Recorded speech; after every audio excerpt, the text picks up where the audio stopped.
Hello everyone, I'm Harry, welcome to my channel, and today we're at Timon Gearhead University.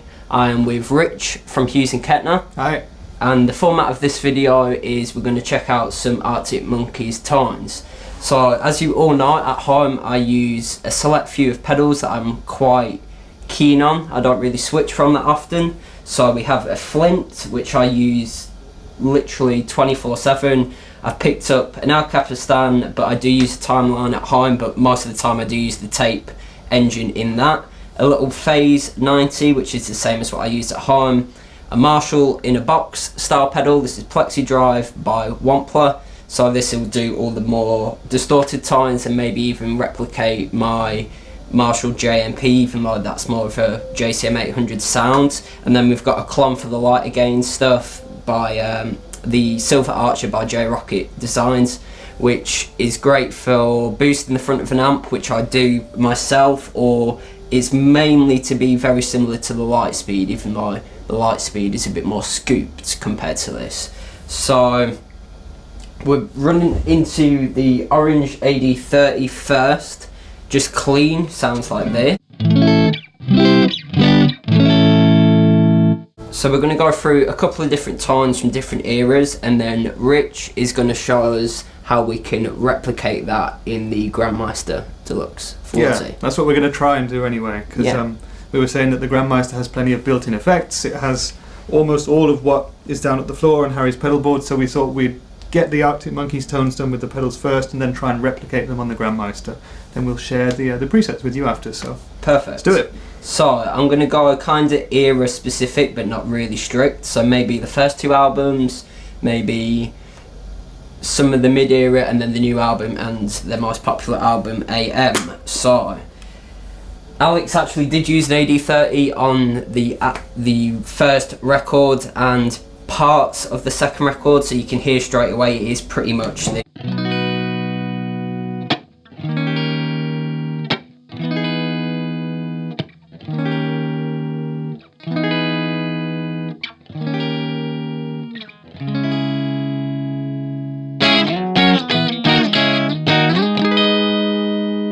So that's just the basic clean tone, and for me that is what I love doing. I love having a clean amp and running pedals into the front to get all my different gain structures. So let's check out a couple more clean tones from the first album. So we have stuff like you probably couldn't see for the lights, which is more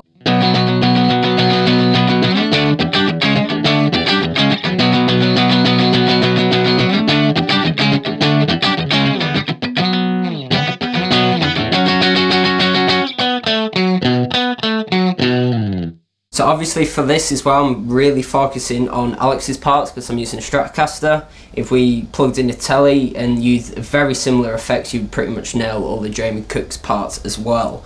So something with a tiny little bit more gain, so I'm using the Rockett Archer for this sound. Very, very edge of breakup right here.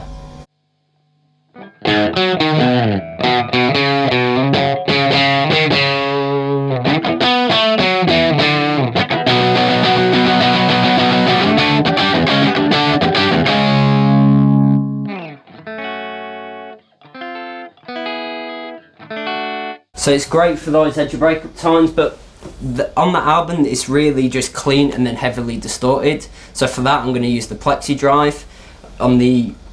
They use the Procore Rat, but this, for me, I prefer the sound of the Marshall overdrive over a standard distortion pedal. So this would be more like,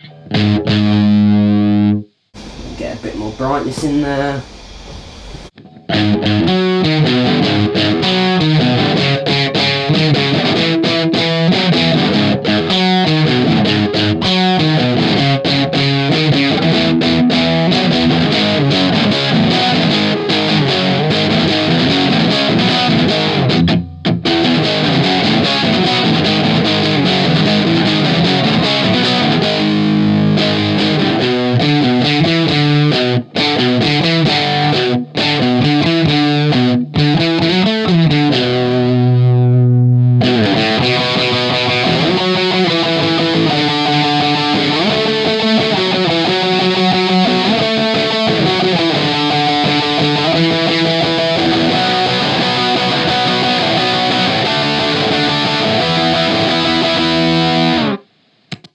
I did there for the solo time was just boost it again with that super mild clone style overdrive pedal. So that's pretty much all there's really not that many adventurous tones on the first album. It is pretty much just clean and overdrive. So the second album, the tones are a bit more sophisticated. I mean, we have stuff like a rotosphere in places, which is basically from Hughes and Kettner. It is, yeah. Which is great. It's a really old school, like spinning speaker style pedal, but we don't have that here, so we're just gonna ignore that. It's only used on like one song anyway, and the solo and Teddy Picker, but you can replicate it in other ways. But for the Teddy Picker sound, I would most likely use a Marshall style. Not super gainy like I did have it a minute ago, because it's a bit more articulate, so maybe something like this. To help if I could tune.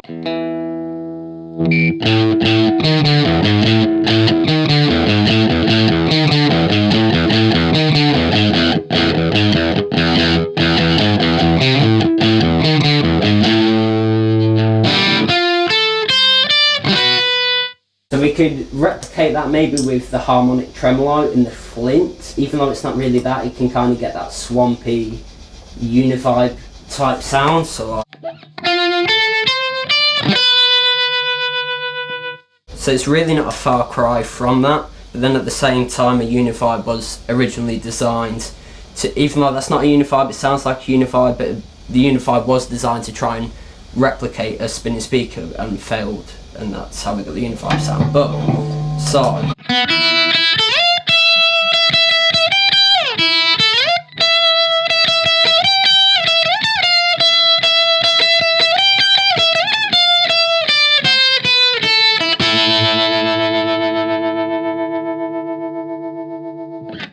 the harmonic tremolo it splits it into a low and high frequencies, and they oscillate that way instead of like a tube tremolo, which is just the standard,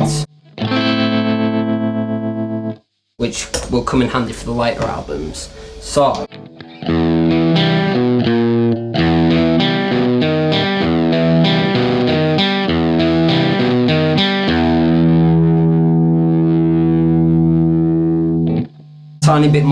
get a tiny bit more gain from the Plexi drive for stuff like this.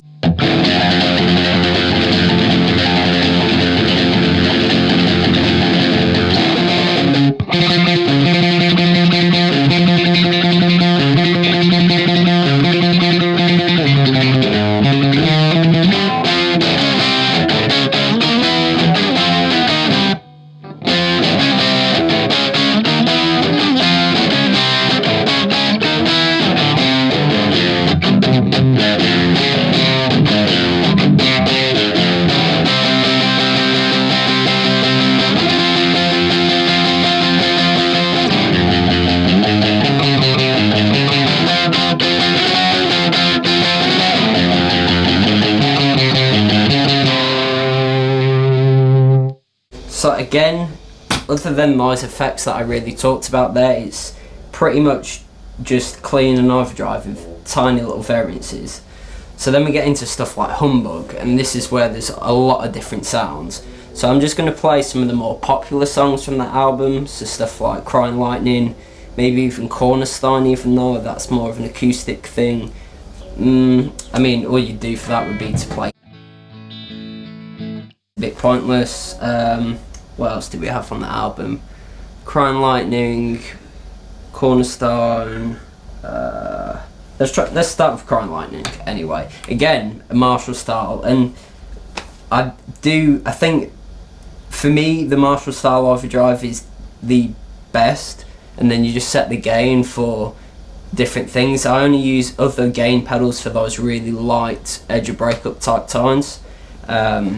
So Crying Lightning could sound something like this.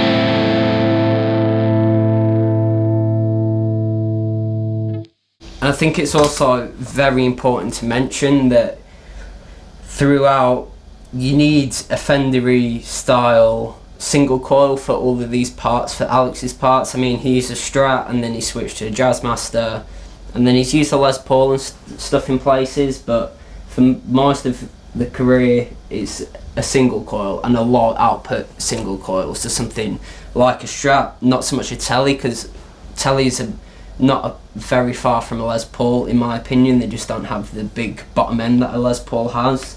So let's check out stuff like this.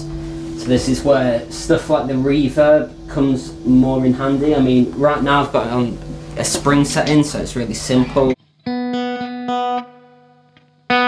It's just there, and then for stuff like this, it's all you hear a lot on these albums. There's always a pulse to the sound, so that's where the tremolo really comes in handy. But you've got to be subtle with the tremolo, otherwise it can be really distracting, especially if it's not a tap tremolo, because you can't get it to be spot on to the pace of the song. So some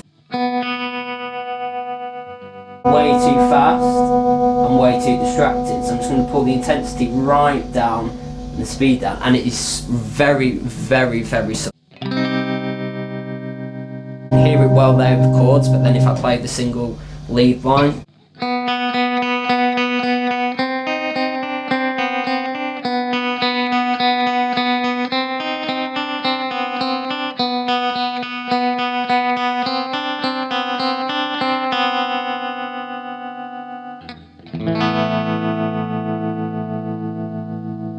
and I think it adds a lot with that.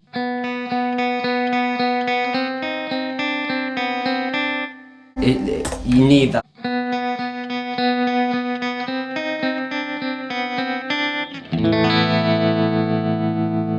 It's used a lot. So for stuff like Love Is a Laser Quest, you don't really want that spring reverb. You kind of want that big hall sound. So for that, I'm going to use the 80 setting in the Flint. Pull the mix up quite a bit and the decay a bit longer. So you're almost getting into like ambient territory there. And another thing that they do a lot, other than the reverb and the very subtle tremolo, is they use slapback a hell of a lot. And sometimes it can be hard to hear because of the bass. But so I've got a tiny little. Take the reverb off so you can actually hear that. One repeat, super quick, but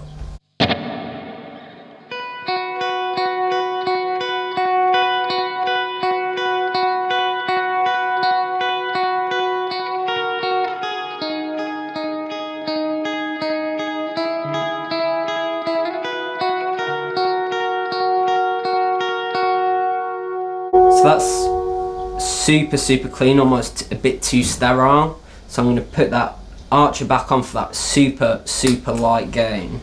So let's just make sure it's going to be where we want it.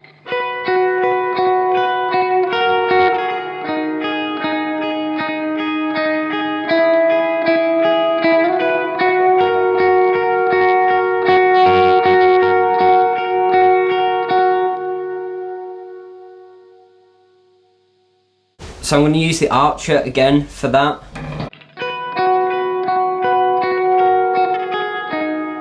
Without.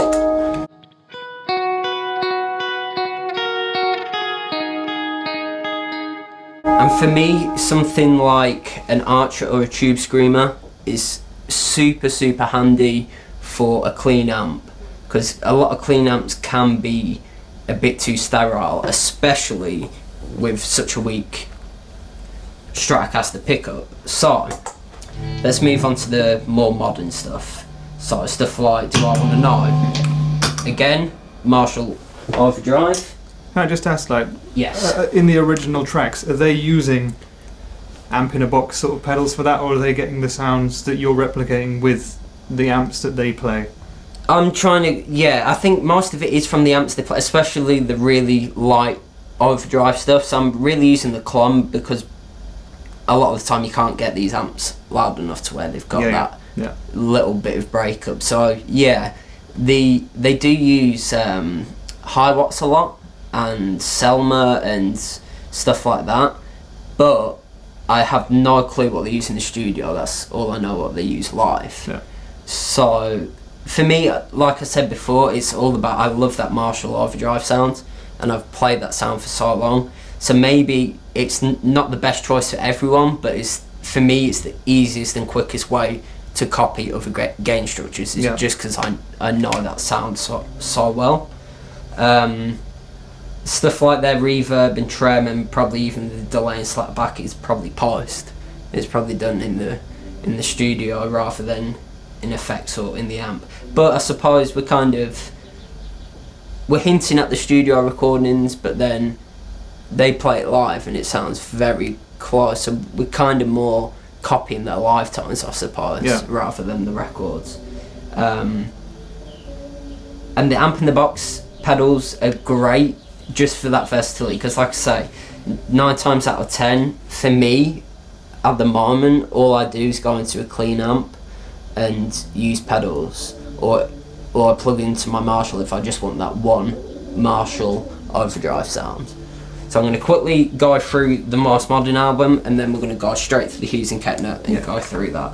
So let's just do Do I Want to Know, Are You Mine, and 4 out of 5. So Do I Want to Know, gotta have that Marshall overdrive, tiny bit of tremolo again, just have a little pulse like before, and you need a little bit of spring.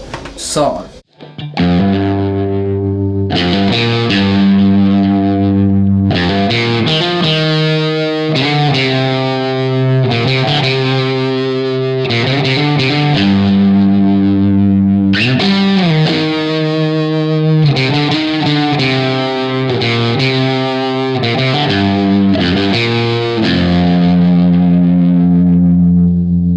there you can really hear the pulse as well.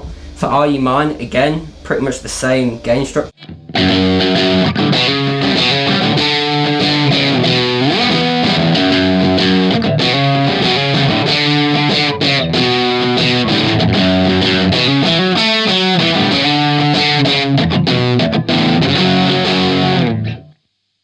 Now, the latest, most popular track, 4 out of 5. For me, super simple, less gain from the Marshall style.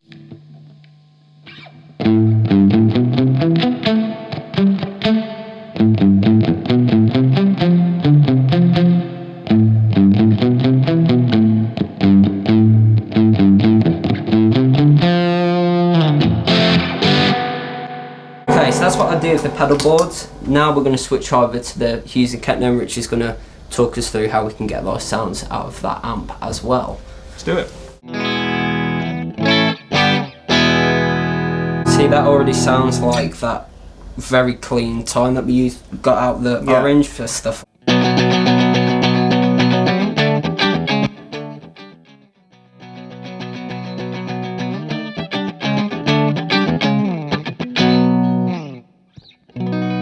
Just whack the boost in, put a little bit of hair on it. See, that's very close to the super mild overdrive that I was using for stuff like that. It's always good for me, I like that, but they did have those really sterile cleans for stuff like when the sun goes down and stuff like that. So that first setting with that boost is really good, probably for the first 2 albums I would suggest, especially for all the chord stuff.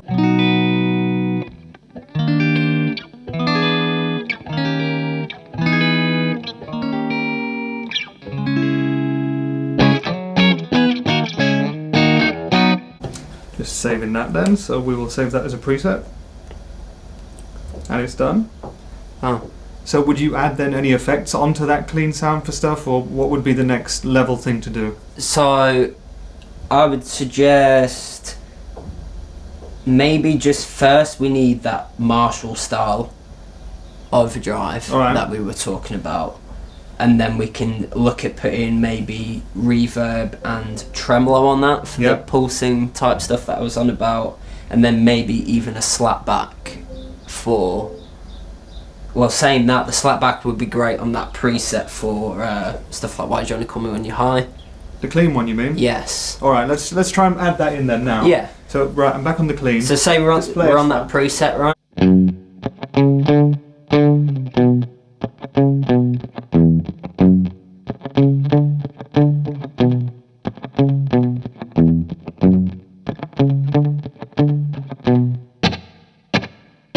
Tiny bit slower.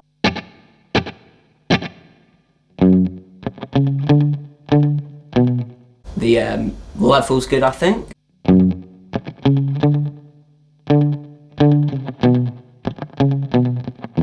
And whack the feedback right down to just that one. Yeah, definitely. Yeah.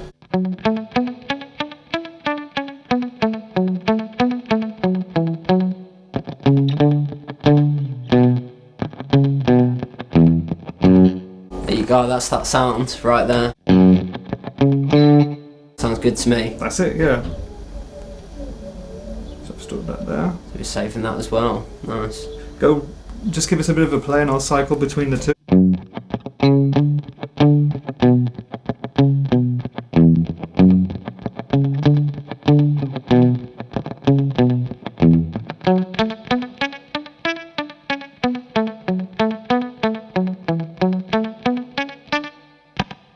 Sounding good to me. Awesome, and that took us like a couple of minutes to do. We've just had a massive sign to say that we've just got 5 minutes left to do this, so let's whack on like a crunch or a lead sound, maybe do one of the trems or something like that. Yeah, definitely. A more modern tone. What would be like the iconic song that we can recreate in this last 5 minutes? Do I Wanna Know? Do I Want to Know? Let's do that. Gotta be. Let's do that. So would I hit up then the crunch channel or maybe even the lead one for that? Is it more saturated or is it more of a classic? It's more like it is more like a distortion sound. Yeah. Alright, so I'll flick onto the lead channel. Turn off the boost. It's these single coil pickups are a little bit noisy, I guess. All these lights as well, I guess. Yeah. Alright. Down there still. A really slow, mild tremolo. Alright, let's try and whack that in for you.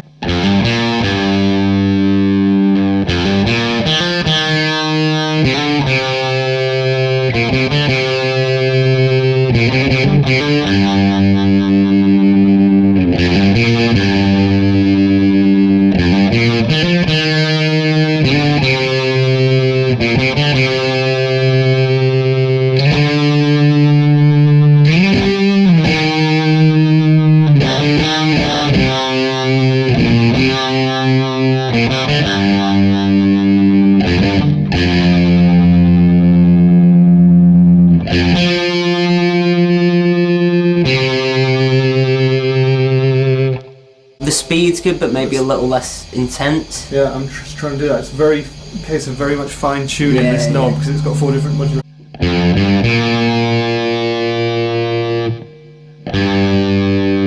There, like that's what I think of when I hear that tone. It's there if you really try and listen out for that. It's sort of one of those things like you don't notice it until you know it's there, and then when you turn it off, it's like, oh, what just happened? Yeah. So, have we got reverb on?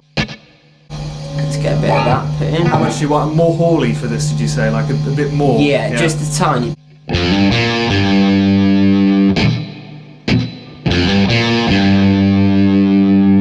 Tiny bit more, and I think we're good then.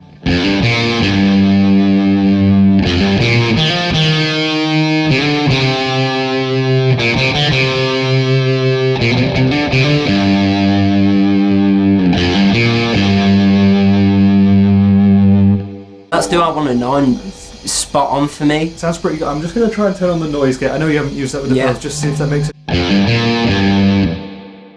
Makes a huge that's got rid of the pick.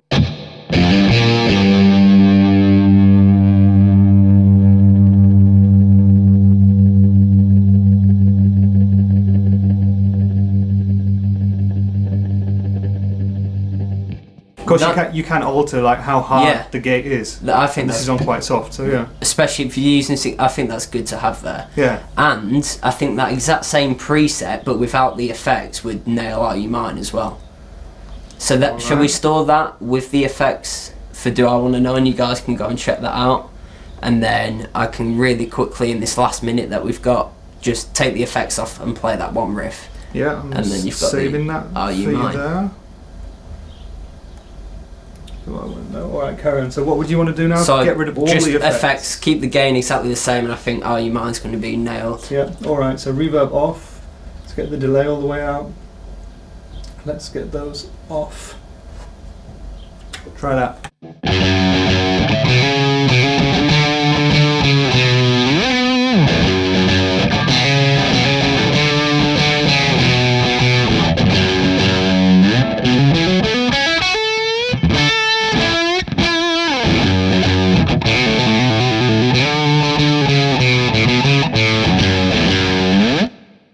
That sounds really good to me. There you go, I'm saving that as well. So we've got Do I Want to Know for you to listen to and just try out yourself. Then Are You Mine, and we've looked at the early times as well.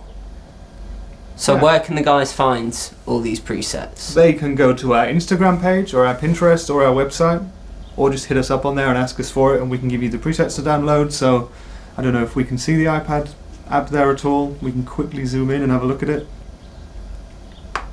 Oops, let's get rid of that. This is what it looks like. We can also just give you that as a screenshot or whatever if you want to dial it in yourself.